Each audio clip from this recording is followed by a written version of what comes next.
Dirigeants chrétiens yo, bishop, pasteur, berger, évangéliste, prêtre, religieuse, laïque, prédicateur, apôtre, missionnaire, dame missionnaire, diacre, diaconesse, ancien, responsable l'orange, chanter, quel que soit titre ou soit fonction dans l'église là, on suspend.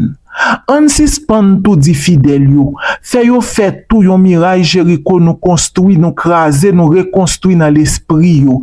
On suspend mande yo offrande Esther Salomon ak pile l'autre offrande encore. On suspend dit yo fait déclaration sur la vie yo pendant que la vie yo chargé ak péché. On suspend ba yo menti. On dit yo la vérité. On dit yo que bon Dieu pas mette grâce li sous grâce. On dit yo que si yo choisi Jésus, li ka changer yo, li ka ba yo yon vie qui propre, yon vie qui ka fait bon Dieu papa plaisir.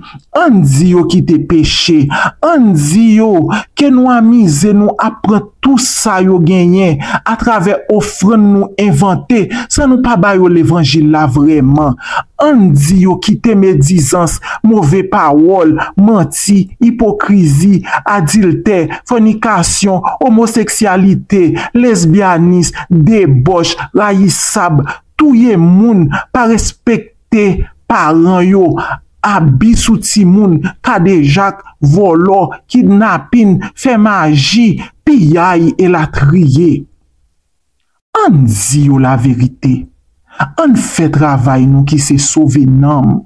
Songez, songez, bon Dieu a demandé nous compte.